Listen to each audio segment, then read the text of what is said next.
It's the worst forest fire in record history. It's never happened before.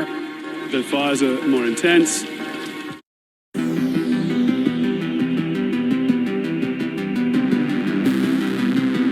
Ever for wildfires in Canada, and there's still 6 months to go. According to the Canadian Interagency Forest Fire Centre, more than 76,000 square kilometers of land has burned since January the 1st. Worst quality air people are up against. You could not see anything behind this reporter this morning. The air quality in New York City today was the worst in the entire world. Even worse than Delhi, the Indian city which is known for its noxious air. And in Times Square, tourists were shocked by the smoke. 100 million people here in the U.S. across 13 states are impacted. Several large wildfires burning out of control and just getting huge plumes of this smoke. Look at this scene in New York, something like the surface of Mars. Some places tonight, you can still smell that smoke in the air, and health experts are warning people with respiratory issues to stay inside, and if you have to go outside, wear a mask. We are already in the unhealthy category. Now, this is time-lapse video from yesterday evening looking north from the Hancock. Along with the clouds, you can catch the glimpses of orange in the sky.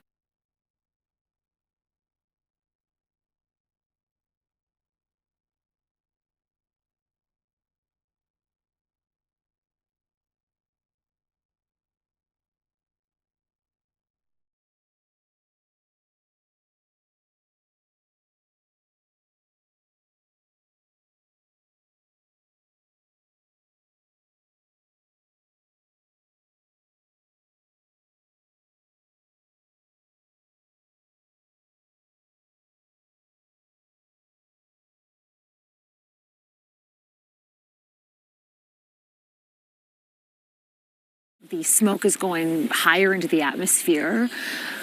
Is this linked to climate change? I would say most definitely. There's a consequence of climate change on our weather patterns, including temperature, pressure, precipitation. We've had the third warmest May on record. There are some exceptional temperatures in the ocean, which lead to these higher temperatures and more energy in the system. And in general, fires are the result of the interactions between fuels, ignitions, and weather. And so we've had these incredibly dry, hot conditions. The fuels are very dry. And then with sources of ignitions from things like thunderstorms, we get that confluence of factors that are resulting in these huge clusters of very damaging fires. So the provinces in Canada are on fire right now, right?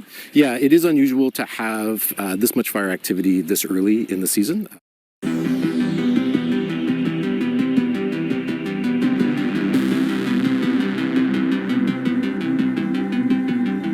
Monday and Tuesday, the hottest days ever recorded on Earth. Here in the U.S., Americans feeling the brutal summer heat firsthand. To be the Earth's hottest month in recorded history. Let's bring in Chief Meteorologist Ginger Z, reporting on this all throughout the month. What sticks out to you after looking at the heat that's affected across the country, but also around the world? Right, and that's what you have to remember. This is global warming. It is global heat. And so there are people in the Midwest or Northeast and we're like, well, most of the summer's been okay. Like, it really hasn't been anything above average. Yes, we've had the desert Southwest having incredible heat. We're talking consecutive heat. But Europe, Asia, so many pockets that add up globally to the hottest July on record. That's a big deal because we can go much farther than just the last century or so into paleoclimatology to tell us we haven't been this hot. And here's the other thing. When you look at the 1.5 degrees Celsius line, that threshold we're so desperately trying to stay away from, for 2 weeks this month, we touched it.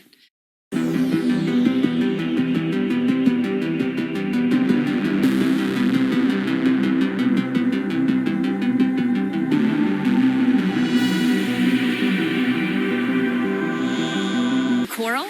That is going to be a major issue when it comes to absorbing that water. It's nature's defense, and it's dying. And so we'll be today actually going on an urgent coral rescue to save some of that with the Florida Aquarium. Now, the water temperatures are, yes, well above average, but this is what else happens and why the economies, yes, are impacted because the fish life changes, everything changes, but also when you're here on vacation and usually you have the water temps in the 80s and then the land is in the 90s. Well, that's a big enough difference that in the afternoon you get what we call a land sea breeze. You would that breeze in. It's brilliant. It really cools you off. But this year, because the water temperature is so close to the air temperature, there's very little movement. Remember, this is a big part of it. We've got a blocking pattern. Part of it because the Bermuda High is usually further north and stronger, but it has been further south and weaker, allowing those cooling trade winds to stay south of Florida. So particularly here, we have been seeing this excessive heat for days and days on end.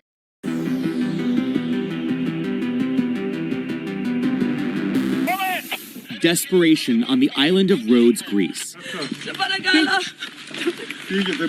where tens of thousands are fleeing for their lives from out-of-control fires, winds flaring up as southern Europe bakes under a brutal heat wave. A shifting Gulf Stream is drawing hot air from North Africa into Europe, and also causing near-record temperatures across North America. Wildfires have been raging for months in parts of Canada, where more than 10 million hectares of forest have been destroyed in just 6 months. The previous record was 7 million in an entire year. While in the US, more than a third of the population are now living under extreme heat advisories. In Arizona, the temperature hit 43 degrees Celsius for the 6th day running, nearing a record. It's currently not predicted to go below that point for weeks.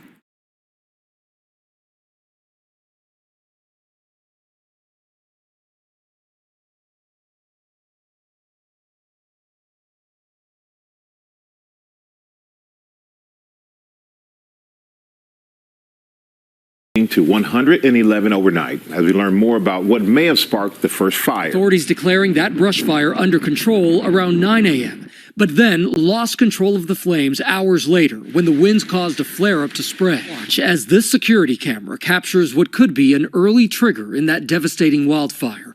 August 7th at 10:47 p.m., a day earlier. You hear a witness describe a flash that might be a tree falling on a power line. It's windy, and then there's a flash, and I think that's when a tree's falling on a power line. The power goes out. One expert saying those videos taken in upcountry Maui show the flames spreading and maybe the first evidence of downed power lines igniting a fire. Started from up the road there, and all of that is still burning. So he's talking about fires sparked by live wires downed by wind. So does Hawaiian Electric bear any responsibility for what happened in Maui? A class action suit was filed against the utility on the weekend, alleging Hawaiian Electric chose not to de-energize their power lines during the high wind watch and red flag warning conditions for Maui before the Lahaina fire started, and still didn't, even when they knew vegetation had come in contact with the lines. The utility's CEO says the company doesn't have a shutoff program like that,